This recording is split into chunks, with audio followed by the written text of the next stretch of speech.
Bonjour, ici Cléo Maheu. J'accompagne depuis des années des entrepreneurs et des dirigeants dans la croissance de leur entreprise. La raison d'être de ce podcast est de faire briller leur histoire en dévoilant leur parcours souvent atypique et de comprendre la différence qu'ils font dans la vie des gens. Dans cet épisode, nous recevons Kathleen Désir, présidente de Déclic et entrepreneur engagée.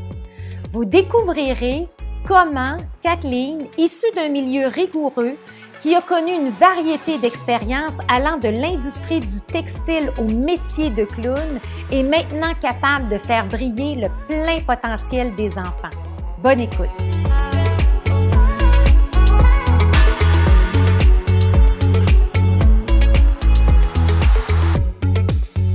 Bonjour Kathleen, je suis tellement heureuse de te recevoir. Donc aujourd'hui, on te reçoit Kathleen Désir de Déclic, présidente de Déclic, présidente du groupement des chefs d'entreprise du Québec. On va avoir la chance de parler de tout ça. Bienvenue. Merci de me recevoir puis de m'inviter. Merci beaucoup, Cléo. Puis là, je dois te raconter une anecdote parce que aujourd'hui, on a reçu ta bio et Sonia et moi, on regardait ta photo et on se disait, c'est la plus belle personne qu'on a jamais vue avec ses cheveux, puis je te trouve aujourd'hui resplendissante. Donc, juste dire, là, t'es vraiment, là, wow, là, tu sais, là, je te trouve toujours belle avec tes cheveux et tout. Fait que contente de prendre un moment, et on est toujours en confinement, alors on est à 2 mètres de distance, mais on est content parce que moi, c'est pour ça que je fais ce podcast-là, ce qui est presque pour voir des gens. Donc, aussi, ça manque. Ça fait du bien, Oui, ça fait du bien, on a le goût de se voir. Fait qu'aujourd'hui, on est ici dans un contexte du podcast Histoire d'hypercroissance. Le but de ce podcast-là, c'est réellement de démystifier l'hypercroissance, parce qu'hypercroissance, il y a toujours une connotation de tu vises ça, tu vises la haute performance, mais en même temps, je réalise que les gens qui ont ce désir-là ont toujours un côté très, très fort humain, et je pense que ça, pour toi, c'est ce côté-là que c'est une de tes plus grandes forces, de mettre l'humain au cœur de tout, la fameuse diversité, inclusif, etc. Mais je veux comprendre le parcours qui t'a mené à avoir tout ça en toi, Kathleen, parce que tu es la personne, je dirais, la plus authentique que je connais, puis j'adore parler avec toi, vraiment. Ah oui, je ne sais pas si tu te rappelles, il y a quelques années, on a fait tu étais venue à un de mes événements, puis tu avais parlé, tu avais touché le cœur des gens, et puis je trouvais ça extraordinaire. Fait que merci d'être là, mais je veux que tu me racontes l'histoire de Kathleen. Oui. Tu veux que je commence à quel bout? Je veux que tu commences, tu sais, est-ce que tu viens d'une famille d'entrepreneurs où le désir d'entreprendre est venu? Tu sais, comprendre un peu d'où tu viens. Oui, mes parents sont des immigrants, sont haïtiens, donc ils viennent d'Haïti, sont arrivés d'Haïti il y a peut-être 45 ans à peu près, et ils ont décidé de refaire leur vie ici, leur diplôme étant pas reconnu. Fait que j'ai 2 parents qui ont commencé vraiment en bas de l'échelle. Mon père travaillait d'une manufacture à une autre, à la boulangerie. Ma mère, elle avait une job de commis chez Bell. C'était comme une des premières femmes de couleur qui avait été engagée à l'époque. Et petit par petit, mon père a commencé à accumulé dans ses emplois. Il travaillait à la manufacture, puis il y avait tout le temps des produits défectueux. Tu sais, il était dans un endroit où il faisait des chemises, là. Tu sais, il faisait des chemises, et il y avait toujours des chemises qui étaient défectueuses. Puis à l'époque, on n'était pas trop dans le recyclage, puis dans le nouveau look, puis tout ça, donc dans la récupération. Donc, mon père avait pris l'habitude, étant donné que c'était mis au rebut, il avait pris l'habitude d'aller chercher ces chemises-là, puis de les revendre. Et là, à un moment donné, il s'est fait pogner sur la caméra. Fait qu'on l'a appelé. Puis c'était une grosse manufacture détenue par des gens juifs très, très riches à Montréal. Et il est venu dans le bureau, puis on lui a dit « Monsieur Désir », puis là, il s'est dit « Ça y est, je perds ma job. Oublie ça, c'est fini. » Puis on lui a demandé d'être gérant. On lui a demandé d'être... puis il a expliqué le pourquoi qu'il faisait ça. Puis il a dit, là, vous perdez des sous. Moi, je veux avoir une maison. Fait que je récupère tout ça. Puis finalement, je revends. Puis là, il a gradué tranquillement, pas vite dans cette industrie-là, jusqu'au jour où est-ce qu'il y a eu sa manufacture. Puis finalement, il y a eu d'autres entreprises. Fait que tout ça pour dire que mes parents ont toujours créé leur possible. Ma mère, même chose. Aujourd'hui, elle est notaire. Elle a son bureau de notaire. Mais c'est des one people, je sais pas comment on appelle ça, one man show. Oui. Ben, des gens qui se sont construits par eux-mêmes. Oui, self-made. C'est ça, self-made. Oui. Merci. Oui. Donc, et j'ai toujours eu ça comme modèle. Donc, je suis l'aînée d'une famille de 4. Puis pour mes parents, ça a toujours été, c'est impossible, Cadeline, de ne pas réaliser tes rêves. Et tout ce que tu as à faire, c'est d'y croire. D'y croire, de foncer, puis de pas écouter les gens autour de toi qui vont te dire que tu ne peux pas. Et de t'entourer de gens qui vont toujours croire en toi. Puis nous, on croira tout le temps à toi. Puis encore aujourd'hui, si j'ai quelque chose, c'est sûr, je me retourne vers mes parents. Si j'ai un questionnement, c'est sûr que c'est mes parents qui sont les premiers à recevoir la question puis à m'encourager. Puis encore aujourd'hui, sky is the limit. Ah, c'est vraiment le fun. Et puis, et toi, dans le fond, tu avais quel âge quand ils ont commencé à avoir leur entreprise? Tu sais, parce que t'es née ici. Oui, je suis née ici. Je suis née à Montréal, dans le quartier de Saint-Michel. Puis quand mes parents, ils ont déménagé, dans le fond, sur la Rive-Nord, à Laval. Quand mon père a eu sa première manufacture, je dirais, mais moi, j'ai été élevée dans une culture de travail. Donc, j'étais habituée d'aller porter des gros sacs de tissu aux madames qui faisaient ça à la maison. J'étais habituée d'avoir, dans notre sol, on avait comme plein de machines à coudre, puis on cousait, on apprenait la machine overlock, plainte. Donc, t'avais quel âge à ce moment-là? Écoute, j'étais au secondaire, même primaire, fait que je devais avoir 10, 11 ans, autour de 10. Puis là, t'es la plus vieille. Fait que là, tout le monde a connu ça. Là. Tout le monde a connu ça. Partie de l'environnement là, familial. Ah, ben oui. Écoute, moi, je me souviens, là, on terminait l'école, puis on partait à la manufacture en après-midi. Puis là, je faisais une run. Puis là, je cousais avec les gens. Je mettais des épaulettes dans les chemises. Je repassais les vêtements. Puis on revenait. Puis après ça, on avait la run chez les gens, chez les madames dans les maisons. On allait porter des sacs pleins de tissu. Il devait être 9, 10 heures. On arrivait à la maison. Peut-être, tu sais, je dormais dans l'auto, là. Je me souviens de dormir dans l'auto, je ne sais combien de fois. Ah oui, oui, vraiment, là, le travail, la culture de faire un effort, mais on le faisait en famille, là, tu sais, c'était pas juste moi, là, je dormais sur les sacs, mais tu sais, il y avait moi, mais il y avait ma sœur aussi, tu sais, puis c'est des beaux moments. C'est toute la famille. C'est des beaux moments. Aujourd'hui, je suis pas sûre que je ferais ça à mes enfants, pas sûre. Là, mais maman de 3 garçons aujourd'hui. Oui. Mais je connaissais pas d'autres choses à l'époque. Fait que pour moi, c'était le fun. Pour moi, ça, tu sais, aujourd'hui, quand je rentre tu sais, juste me promener dans une boutique, là, sentir les tissus chauds, là. Écoute, c'est une odeur qui me rappelle tellement de choses, là. C'est des bons souvenirs. Fait que là, on est dans un monde entrepreneur où le travail est comme partie du quotidien, fait partie du quotidien, on est tout jeune et tout. Et là, toi, tu évolues dans cette famille-là. Tu passes à travers le secondaire. Et là, quels sont tes choix pour aller à l'école, pour suivre tes études? Écoute, moi, au secondaire, je voulais faire du théâtre. J'ai fait du théâtre. Puis là, je me disais, moi, j'aimerais ça être une comédienne plus tard. Et je me suis dit, je vais aller en art dramatique. Au Cégep Saint-Laurent. Ça, c'était à l'époque. Puis le directeur de l'école, à l'époque, m'appelle et me fait venir dans son bureau. Puis me dit, là, Cadeline, j'ai su que tu as appliqué pour de l'art dramatique. Bon, je comprends que tu aimes ça. Mais il n'y a pas beaucoup d'étudiants avec ton potentiel qui vont nécessairement là-dedans. Fait que, bref, je me suis comme fait embarquer dans l'espèce d'histoire de la crème de la crème, la performance, l'excellence. J'ai comme embarqué là-dedans. Puis pour mes parents aussi, qui avaient énormément économisé, pour eux, c'était comme, non, ma fille, elle n'ira pas être comédienne, elle ne sera pas une artiste, c'est pas vrai. Fait que j'avais comme mis ça de côté, puis je me suis dit, bon, parfait, je vais aller en sciences humaines. Je sais pas trop qu'est-ce que je vais faire. Je vais aller en sciences humaines. Fait que j'étais à la Bois de Boulogne en sciences humaines, mais j'ai fait du théâtre à côté. OK. Puis j'ai bien aimé ça. Puis j'ai continué. J'ai comme eu une vie en parallèle où là, j'ai parti ma première entreprise. Puis c'était une entreprise de clown. Puis je m'étais fait recruter aussi pour pouvoir aller dans une... comment t'appelles ça? L'école d'art dramatique. Puis j'ai refusé. Puis je me suis dit, non, ça va toujours être de côté pour moi.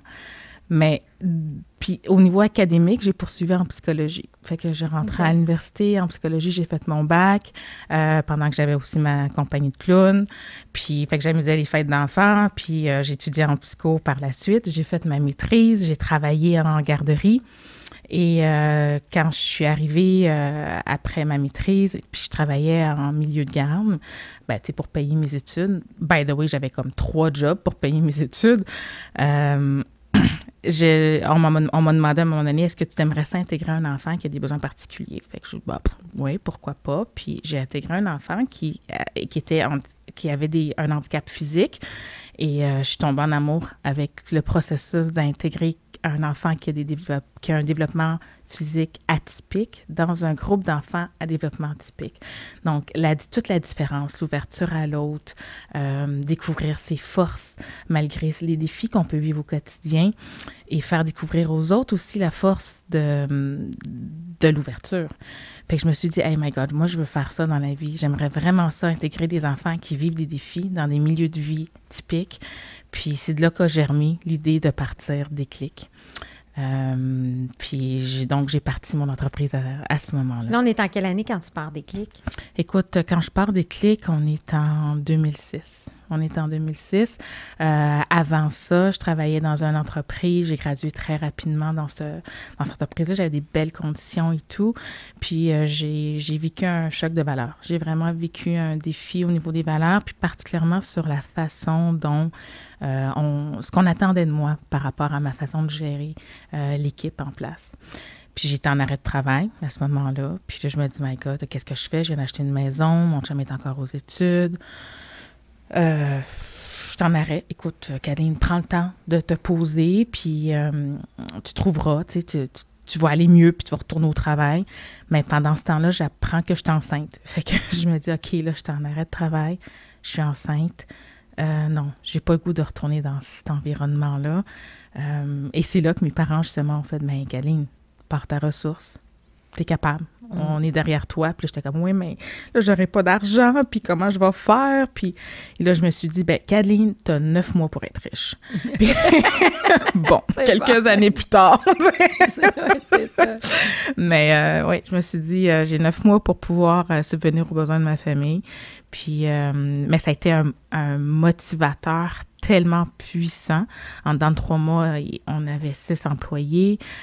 J'ai passé par toutes les structures. Je me suis dit, au début, je travaille autonome. Puis là, ça allait trop bien. Fait que là, j'ai dit, OK, non, je vais être enregistrée. Puis là, après, non, OK, ben là, il faut vraiment que je sois incorporée, tu sais. Fait qu'apprendre sur le tas, ça a été les débuts de Déclic. Mais j'ai parti Déclic avec cette drive-là de Sky is the limit. Puis... Mais tu savais que tu étais sur ton X. Là. Absolument. C'était ça. Puis là, je vais juste avant comprendre, dans le fond, tu sais, parce que là, on va rentrer dans le sujet de Déclic, mais juste avant, je trouve ton cheminement ou le parcours, puis j'ai à peu près le même cheminement. Tu sais, moi, je m'en rappelle, ma famille, c'est tous des médecins, puis là, mon père, tu t'en vas en médecine, tu fais pas rien d'autre que médecine dans la vie, sinon, ça vaut rien. Tu sais, c'était clair comme ça, quasiment le message. Puis j'étais acceptée au HEC au Montréal, puis là, mon père dit, non, va-t'en pas là, c'est quoi, tu vas faire d'assez, tu vas faire ça. Tu sais, j'ai tout le temps eu ce paradigme-là qu'il y avait comme une trail prédéfinie qu'il faut qu'on suive. Ouais. Puis là, ben, t'es bonne à l'école, puis tu perds pas ton temps, puis tout ça. Puis moi, j'aime beaucoup les arts, puis j'aimais faire de la peinture, puis en tout cas, tu sais, fait que je comprends ce parcours-là, mais j'aimerais t'entendre là-dessus parce que ça a une valeur ajoutée quasiment d'avoir eu 2 parcours, tu sais. Tu comprends, l'espèce de parcours artistique où t'es dans, tu sais, puis ta compagnie de clowns, là, tu sais, c'était combien de personnes, ça? Tu sais, c'était On était juste 2, là. Juste 2, OK. On était juste 2. Mais ça allait chercher probablement un côté très créatif qu'aujourd'hui, tu reprends avec tes enfants, le côté, tu sais, j'étais allée visiter tes bureaux, c'est extraordinaire, tu sais, il y a tout un côté ludique qui amène l'enfant. Fait que, tu sais, comment t'expliques ce parcours-là? Puis la question que j'aurais pour toi, as-tu des regrets d'avoir été poussé dans un chemin? Écoute, j'ai pas de regrets parce que je suis très heureuse de ce que je suis. J'ai l'impression d'avoir plein d'outils devant moi.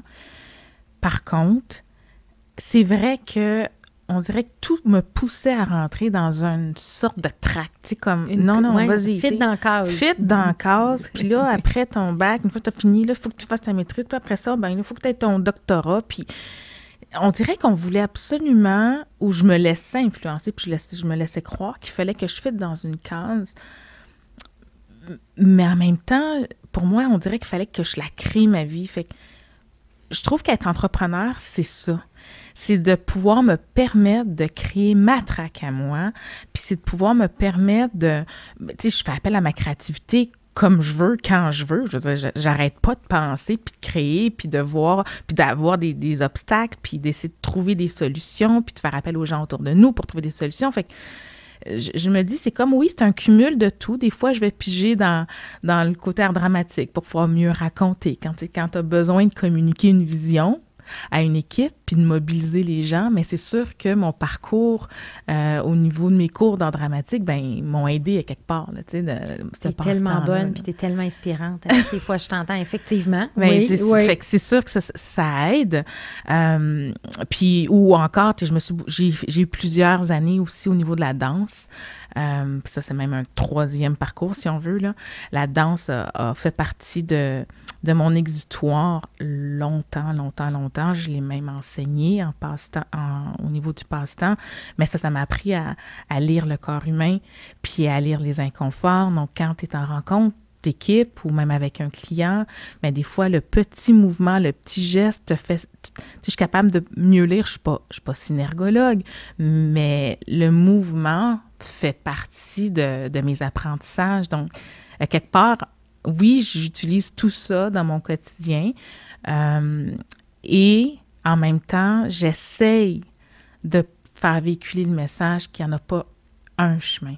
J'essaye de faire véhiculer le message que partir des forces et des talents des individus, qu'ils soient petits, qu'ils soient grands, c'est leur permettre de mettre leur énergie dans ce dans quoi ils sont bons. Donc, j'ai pas de regrets parce que j'ai catalysé ça, puis je l'ai adapté à moi, puis j'en ai fait du beau. En même temps, je suis capable de voir et de côtoyer, puis je suis sûre que toi aussi, tu connais du monde qui sont un peu plus aigris, qui sont pas bien parce qu'ils n'ont pas fait les choix de vie, ils se sont pas écoutés dans leur choix de vie. Donc, c'est ça. C'est pas noir ou blanc. Tu sais, j'en ai fait une... Je l'ai mis à ma couleur. À ta couleur, exact. Mais c'est ça qui est intéressant. Puis ce qu'on réalise avec le podcast qu'on fait présentement, c'est que tous les entrepreneurs ont ce parcours-là atypique. C'est comme une consolidation d'astres qui s'alignent, puis à un moment donné, ça vient clair. Voici, j'ai trouvé mon X, puis là, la passion embarque, puis là, c'est go, go, go, là, tu sais. Fait que je trouve ça intéressant, la façon dont tu l'apportes, puis tu sais, c'est justement, on vient avec un bagage, puis qu'est-ce que je fais? Moi, j'ai toujours dit, je viens avec un jeu de cartes. C'est peut-être pas le meilleur jeu de cartes, mais c'est à moi de le jouer. Puis si je le joue correctement, je peux gagner la game. Exact. Fait que c'est toujours l'image que je me suis donnée. Mais ça, je trouve ça vraiment le fun. Alors là, j'aime ça, j'aimerais ça que tu nous parles un peu on comprend bien le parcours, de où tu es parti, de toutes tes forces rassembler ça. Mais là, quand on parle du fameux déclic, OK, puis ce qui est le nom de ton entreprise aussi, là, tu as le déclic de partir cette business-là et j'aimerais ça que tu me parles de l'évolution de déclic. Parce que tu as dit que la croissance a été rapide en 3 mois, mais ça a été quoi l'évolution de déclic? Bien, au tout début, c'était moi qui me rendais dans des milieux de garde. Et puis, j'essayais d'aider les enfants qui ont des besoins particuliers. Bon. Rapidement, il a fallu que j'aie des collègues, employés, et notre offre a évolué. Je suis sortie de mon sous-sol, ça a fait du bien, vraiment. Sortir du sous-sol. On dit souvent qu'il y a des belles business qui partent des sous-sols puis des fonds de garage, là, en tout cas. C'est ça. Moi, ça a parti dans mon sous-sol. Je suis sortie de mon sous-sol, puis j'ai eu mon premier petit local. Merci à maman qui m'a hébergée dans son bureau de notaire, justement. Et notre offre, au début, elle était très mobile. Puis est venue à un moment donné, je te dirais à 5 ans, quand ça faisait peut-être 5-6 ans, on a vraiment eu un plus gros local. Où est-ce qu'on est? Notre siège social maintenant sur Everett, à Saint-Michel, où on a décidé d'offrir des services aussi en clinique. Fait que là, et est apparue notre première clinique. Fait qu'on offrait le service mobile et on offrait le service en clinique. Fait que les services qu'on offre, c'est des services en santé et en éducation. Donc, orthophonie, psychoéducation, éducation spécialisée. Donc, tous les services là, qui peuvent accompagner le développement de l'enfant. Fait que on l'offrait en se déplaçant. Puis là, maintenant, après 5 ans d'affaires, on a décidé de pouvoir accueillir les familles en clinique. Est arrivé par la suite notre deuxième clinique à Laval. Après ça, on a ouvert à Québec. On a refermé Québec. Après ça est arrivé la pandémie où est-ce qu'on a offert le service qui nous a poussé à pouvoir offrir le service en virtuel. Mais aujourd'hui, Déclic, c'est une équipe on est entre 25 puis 30, des professionnels de toutes sortes. Et on offre le service de 3 façons. Donc, en clinique, en mobile, puis de manière virtuelle. Fait que c'est le fun parce que toi, tu es très passionné par les technologies puis l'innovation, puis ça fait longtemps que tu voulais faire ça. Fait que comment ça s'est passé, ce côté-là virtuel, un peu, d'offrir le service? Est-ce que vous êtes capable? Est-ce que ton équipe aime ça? Est-ce que ça fonctionne? Écoute, c'est vraiment un enjeu. Je vais répondre oui. Oui, ça fonctionne. Oui, l'équipe aime ça. Oui, les clients en veulent. Toutefois, c'est un enjeu parce que il y a beaucoup de paradigmes à défaire. Le parent, il s'attend à aller voir l'orthophoniste en clinique. Il dit, mon enfant, je veux l'amener, je veux qu'il voie quelqu'un en clinique. Puis là, changer tout ça, au tout début, les gens y ont accepté en se disant, c'est correct, c'est une patch. Mais rapidement, je me suis rendu compte que l'enjeu, le plus grand défi qu'on avait, c'était vraiment l'éducation puis l'accompagnement, autant du client que l'accompagnement des professionnels à ce virage-là. Leur faire voir que la valeur du service demeure la même valeur, même si la façon de le livrer est différente. Fait que puis c'était en essayant des choses, en s'adaptant. C'est vraiment par itération. On a essayé des trucs, on s'est adapté, on a dit, OK, ça fonctionne, ça fonctionne pas. Rapidement, on s'est mis à essayer toutes sortes d'affaires. Puis l'équipe a embarqué là-dedans au bout. Mais c'était de changer vraiment le mode de pensée parce que, veux pas, pour que Déclic ait vécu cette croissance-là, on a un côté compétitif, on a un côté, on vise l'excellence. Ça, j'ai pas de concession là-dessus. Si on fait quelque chose, on le fait bien. Par contre, on vise pas la perfection. Mais j'engage des professionnels qui ont souvent des maîtrises dans des professions, qui ont eu à vraiment être, comment je pourrais dire, modelés dans la perfection. Et là, tout à coup, je leur demande, là, gang, il faut qu'on innove, puis je vous demande de sortir de la perfection, puis d'essayer des patentes, puis d'accepter de vivre des échecs puis des erreurs. Fait que ça a coincé, ça fait mal, mais il y a du beau qui a émergé de ça. Ça n'a aucun sens, Cléo. C'est vraiment, vraiment le fun. Fait que oui, notre service, on l'offre de manière virtuelle, puis il y a beaucoup d'autres choses qui s'en viennent. Fait que oui, on a flippé rapidement, mais là, il y a comme tout un autre univers de Déclic qui va bientôt s'ouvrir. On travaille sur un parcours, on travaille sur divers parcours pour accompagner les jeunes.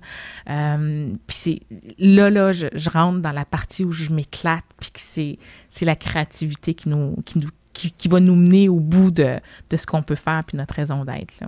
À la prochaine étape, c'est ça, vraiment, au prochain niveau et tout. Ah, mais ça, c'est le fun. Fait que là, on comprend bien la business. Tu sais, Déclic, vous avez... et quelle est la raison d'être de Déclic? La raison d'être, c'est vraiment de faire briller le potentiel des enfants. Puis en fait, faire briller le potentiel, mais de tous les individus qui gravitent autour de Déclic. Donc, on a vraiment une approche par talent. Chaque enfant qui rentre chez Déclic, notre premier regard qu'on pose sur lui, c'est la découverte de ses talents.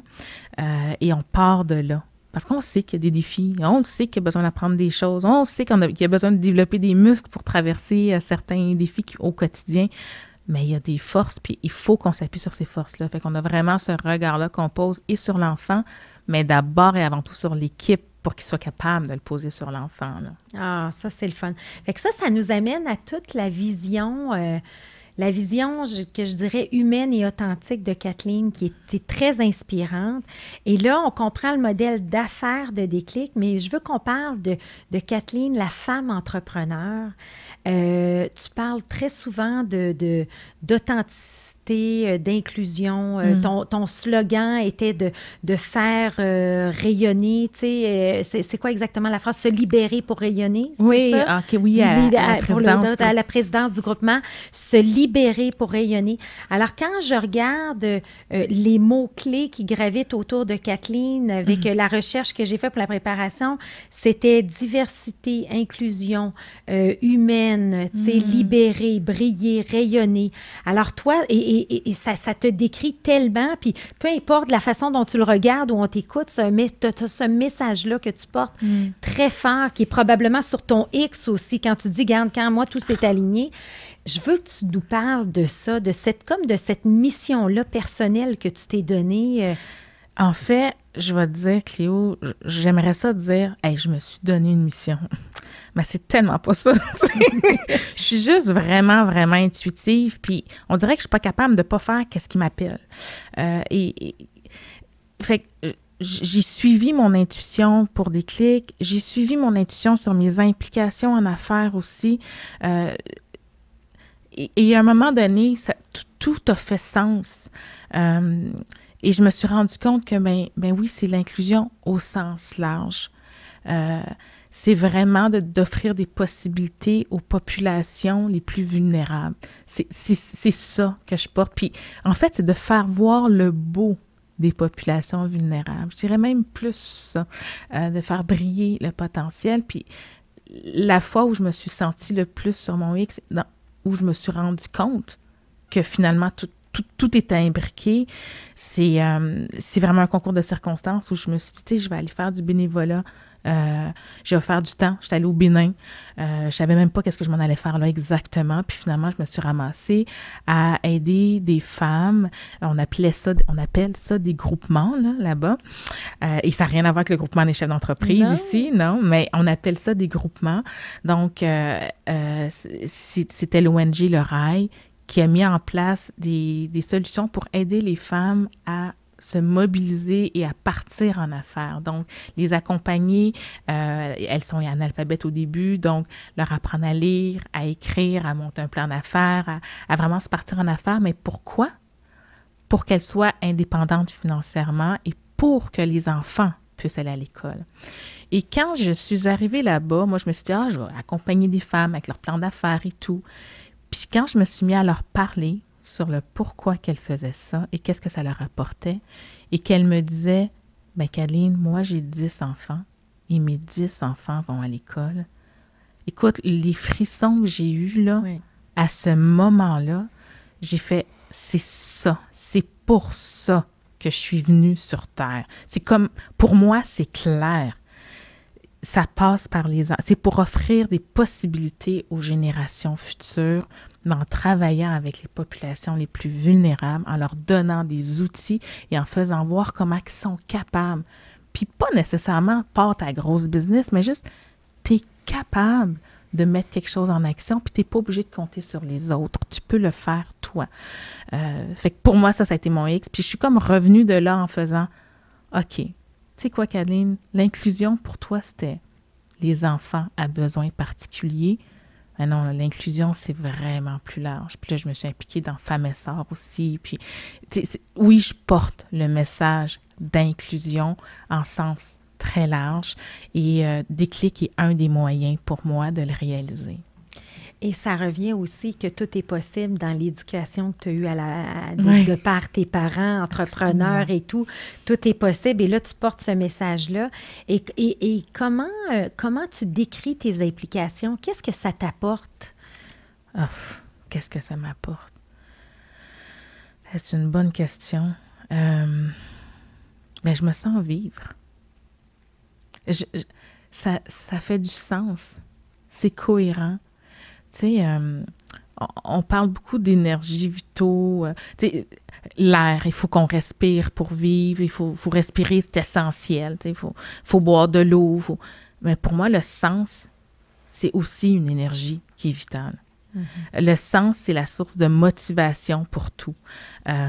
Et actuellement, je le vois de plus en plus, même même au niveau du recrutement. Quand ça fait pas de sens, quand on n'a pas la vision, quand on n'a pas de cohérence, ben on a beau avoir la plus belle job, à un moment donné, on peut plus se mentir. Mais pour moi, m'impliquer dans les implications que j'ai, mais ça fait du sens. Ça apporte de la cohérence dans toutes mes actions. Puis ça m'aide à traverser les moments qui sont moins fun aussi. Mm-hmm. Tout à fait, tout à fait. Fait que là, les implications, on a parlé de Femmes Essantes et sur leur conseil d'administration de Femmes Essantes. Oui. Je suis sur Femmes Essantes, sur le conseil d'administration. Je suis à la présidence du groupement des chefs d'entreprise. Je suis aussi mentor pour Réseau Mentorat. J'en ai d'autres, là. T'en as plein, c'est ouais, ça. C'est mais ça. justement, c'est d'où ma question. Tu fais toute cette implication-là. Et tu as fait le virage aussi, nonobstant avec la pandémie, on a besoin de faire un virage 180 dans nos organisations. On ne peut plus rencontrer les gens physiquement, ces choses-là. Et tu es mère de 3 beaux garçons. Oui. Alors, comment tu conjugues ton quotidien, Kathleen? C'est quoi tes rituels, tes disciplines? Y a-tu des secrets pour être une femme aussi épanouie, puis d'avoir, tout ce large, cette richesse-là, dans le fond, autant dans ta vie privée que tu sais, puis je te vois souvent, des fois, tu me dis, ah, Cléo, oui, j'ai fait ma retraite, tu sais, mais je pars avec mon conjoint, c'est nos vacances, tu sais. Tu es capable de créer tous ces moments-là. Fait que c'est quoi les conseils que tu peux nous donner ou, tu sais, comment tu t'y prends, toi, par rapport à ça, de conjuguer tout ça? Ben écoute, j'aimerais ça te dire que je suis super disciplinée, mais ce serait vraiment te mentir. Je suis pas pantoute. Encore une fois, je suis mes... Ton intuition. Ouais, j'y vais vraiment au feeling. Puis tu me lèves tôt. Et je pense que ça me permet d'être en contact avec moi. Le fait que je me réveille très tôt, j'ai ma petite bulle à moi, j'ai mon petit moment à moi, je vais lire, je vais méditer, je vais pas nécessairement faire tout le temps la même affaire, tu sais, mais je vais écrire, mais je vais pas tout de suite me garrocher sur mon ordi pour travailler. Tu sais, je vais vraiment me garder cet espace-là pour moi. Mais je te cacherai pas que là, les journées sont plus longues. Fait que des fois, je me lève peut-être plus à 4h30. T'sais, là, peut-être que je suis plus rendue vers 5h15 là, de ce temps-ci. Là. Ouais. Plus difficile, hein? Mais moi aussi, je suis comme toi, je suis une lève tôt. C'est vrai que ça nous donne ce moment-là. Puis je suis vraiment mon intuition. Puis je fais pas dans ma journée ce que... En fait, je me permets de dire non. Je me permets de pas faire ce que j'ai pas le goût de faire. Ça ne veut pas dire que je ne fais que ce que j'aime. Là. Des fois, il y a des tâches que tu as à faire, il faut que tu les fasses, 80-20. Mais je vais pas m'impliquer. Pour moi, l'implication, comme prendre ce moment-là avec toi, je suis convaincue qu'après, je vais être énergisée pour ma journée. Là, watch out, là, les prochains, là, parce que je reviens d'un moment extraordinaire. Donc, je fais des activités qui sont tellement, pour moi, énergisantes. Quand tu aimes ce que tu fais, ça t'énergise. Tu as du gaz là, pour en faire d'un bout de chemin. Oui. Fait qu'on me demande souvent, Kaline, comment tu fais?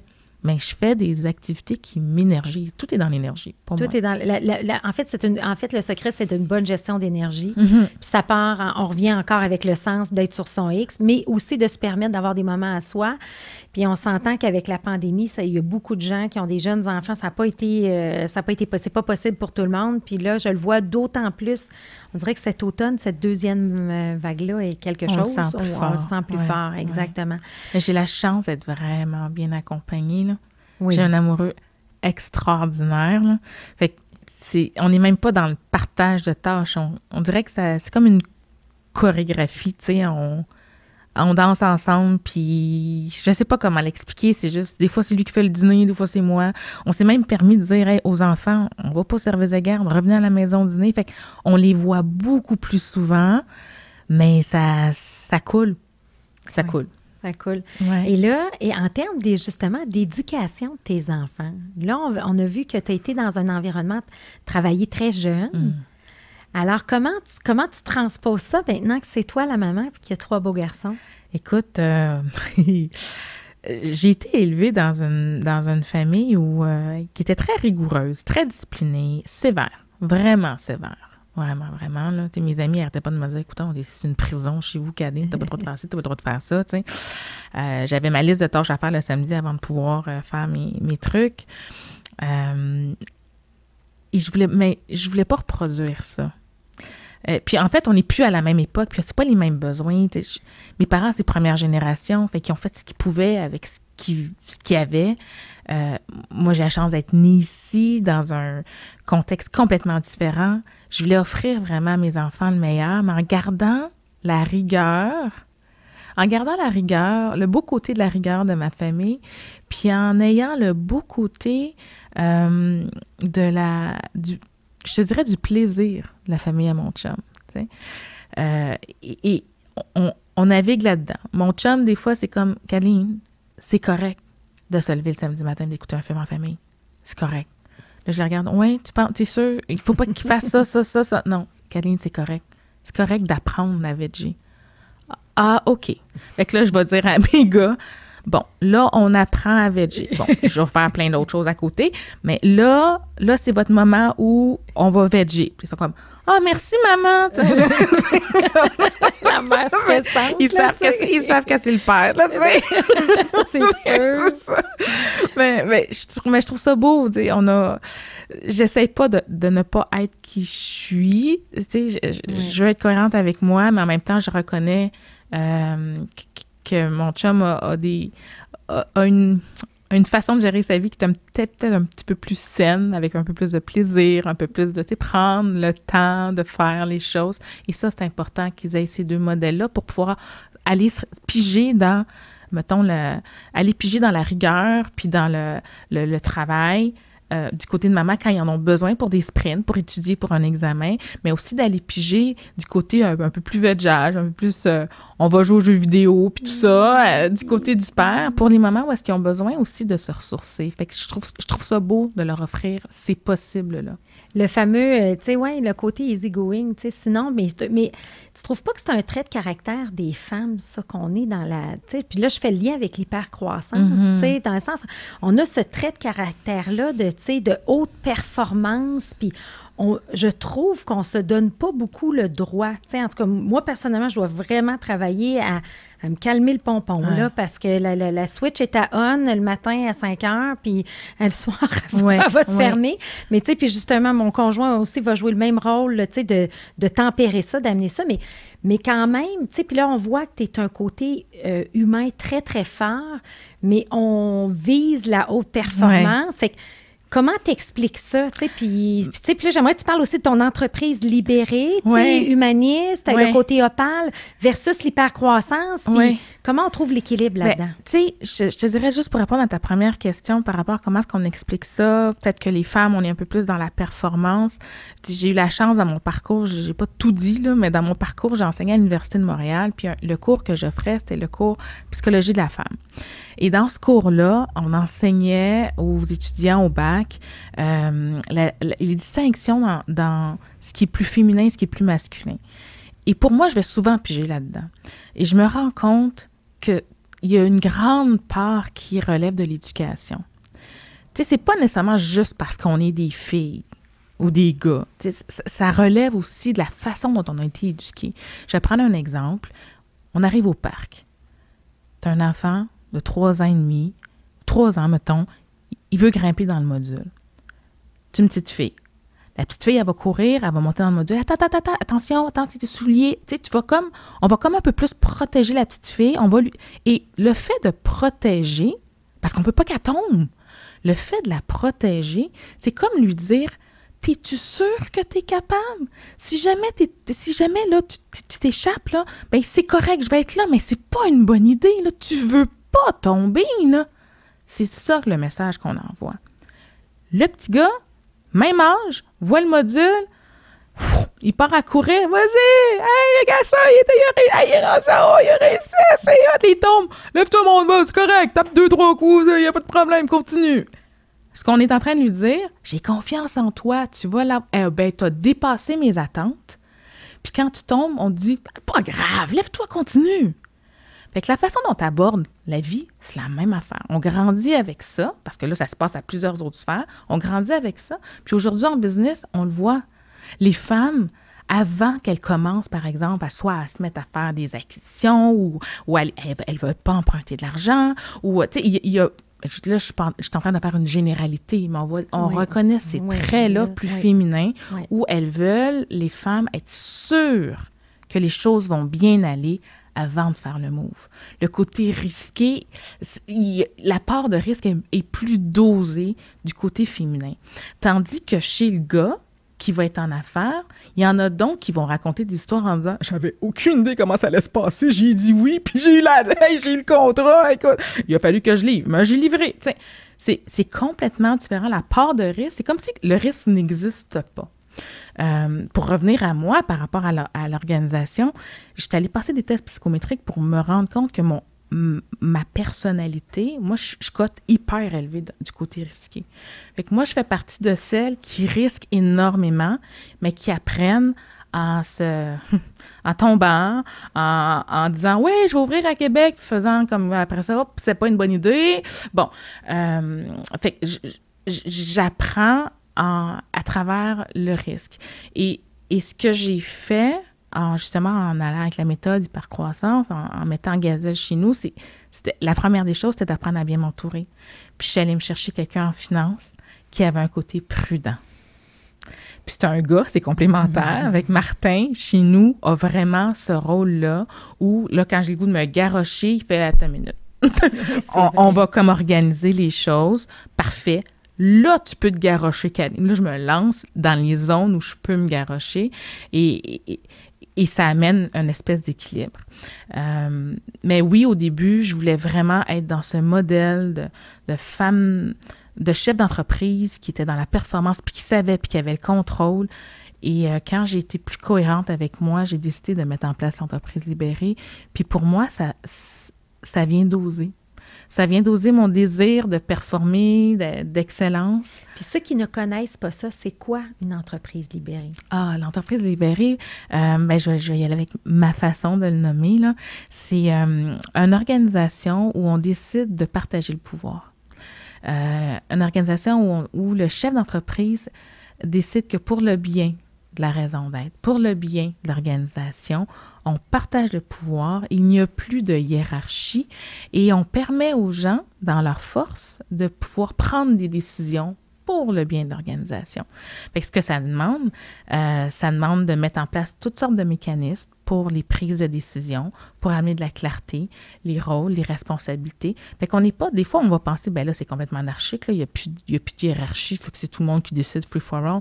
Non, on revient au bien commun. Donc, il y a vraiment chez nous des façons de faire pour accompagner les gens à prendre des décisions. Il y a des façons de faire pour pouvoir discuter ensemble puis pour apprendre à prioriser. Fait que ça, c'est la culture d'entreprise libérée. Mais moi, j'ai décidé parce que c'est quand même plus soft, ça touche la culture.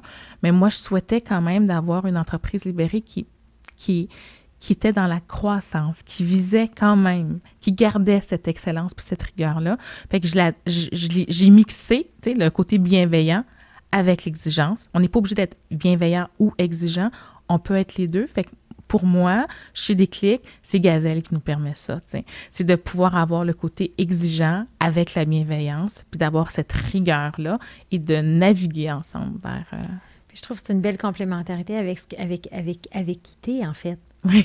Tu comprends? C'est tellement vrai. Je vois, tu m'écris tout ça, puis là, je me dis, ben c'est elle, là, tu sais, elle a comme... fait qu'effectivement, ça pareil, hein, tu sais. Il y a tellement des lumières qui s'allument, là. Mais effectivement, fait qu'on a le côté rigueur et discipline, et c'est le fun, parce que toi, tu travailles avec des professionnels, justement, des gens très éduqués, fait que de décentraliser le pouvoir, ben c'est vraiment avantageux, parce que tout... Tu sais, je veux dire, ben, peu importe, mais je veux dire, je connais des personnes, c'est le fun pour elles de gérer certaines portions, de s'approprier, ça crée une belle culture d'imputabilité, j'imagine. Absolument. Aussi, à différents niveaux. Le nombre de fois, quand chef d'entreprise, on est ensemble, on est comme, hey, coudonc, là, l'imputabilité, c'est donc bien tough, c'est donc bien tough. Je me souviens, là, au début, là, quand j'étais avec mes clubs, là, le nombre de fois qu'on revenait là-dessus. Aujourd'hui, ça fait plus du tout partie de mon discours. Même que des fois, en fait, présentement, ma posture est plus, ben là, prends pas tout sur tes épaules. Je suis comme un peu de l'autre côté. Ouais. Fait que je trouve ça extraordinaire parce que j'ai plus besoin de mettre en place des mécanismes de mobilisation parce que tout fait du sens pour chaque personne dans l'organisation. Là. Et chacun se l'approprie et le met à sa saveur. On travaille sur un résultat collectif. Absolument, puis on priorise. C'est ça. Surtout. Ouais. Ah, ben c'est le fun. Fait que là, j'aime vraiment ça, entendre ça. Et ça a été quoi les défis? Quand tu as mis toutes ces structures-là en place, ça a été quoi tes défis? J'en ai tellement eu. Écoute, la première chose que j'ai fait, c'était la chose à ne pas faire. C'est-à-dire faire une réunion, dire, bon, là, j'aimerais partager le pouvoir. Voici toute la liste des tâches. Qui veut quoi? C'était la pire des choses. T'imagines? Ça a été mettre tout le monde dans une espèce de bulle. Et là, c'est la guerre d'ego. C'est juste une guerre d'ego, là. C'est n'importe quoi. Je sais pas à quoi je pensais, Cléo, là. Mais bon, écoute, c'est ça. On en rit aujourd'hui. J'ai suivi mon intuition.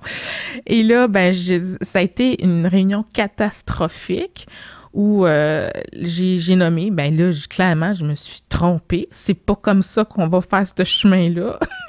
Je vous reviens. Fait que, c'est ça, time out, on va revenir. Puis là, on a mis en place un comité, puis on a commencé à regarder, ben ça va être quoi les étapes, comment est-ce qu'on va le faire. Mais tu sais, je te dirais, il n'y a pas une track. Moi, je me suis beaucoup formée, j'ai beaucoup lu. Il n'y a pas un chemin. Chacun va selon son rythme et chacun va selon ses priorités. Je connais des organisations qui ont commencé tout de suite avec le salaire, tout de suite en ouvrant les salaires à tout le monde. Nous, ça a été juste d'être capable de nommer des tensions, d'être capable de nommer, d'apporter une tension sans que ce soit personnalisé, d'apporter quelque chose qui fonctionne pas comme on pense que ça devrait fonctionner dans l'organisation, sans que ce soit relié à toi puis que tu te sentes nécessairement attaqué, de mettre un esprit de confiance, d'amener de la clarté dans les rôles, et responsabilités, là, au-delà de la description de tâches, là. La description de tâches qui reste dans ton tiroir, ça sert absolument à rien. Clarifie à tous les jours pourquoi tu fais ça, si tu as à toi de faire ça.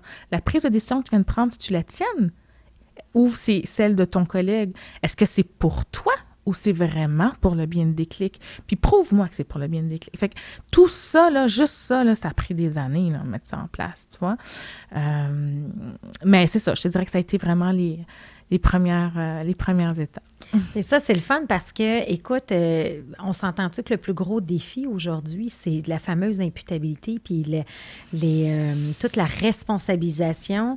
Et quand le climat de confiance n'est pas là et qu'on est en mode virtuel, ben j'en ai des entrepreneurs qui sont hyper stressés puis moi, j'ai pas confiance. Puis, vendredi midi, es-tu en train de faire son gazon? Fait que toute fait que je pense que c'est ça la grande force de l'entreprise libérée, décentraliser le pouvoir. À partir du moment où c'est clair, ce sur quoi tu dois travailler, puis voici ton cadre de référence, puis voici ce qu'on s'attend de toi, ben là, les gens, ils doivent aussi se sentir, ça doit améliorer beaucoup de la rétention, j'imagine aussi. Ben, absolument, c'est sûr que ça joue beaucoup sur la fidélisation, puis ça amène, tu sais, comme cette année, une de nos priorités annuelles, une de nos 3 priorités, c'est vraiment la mise en place de 3 mécanismes d'autoresponsabilisation.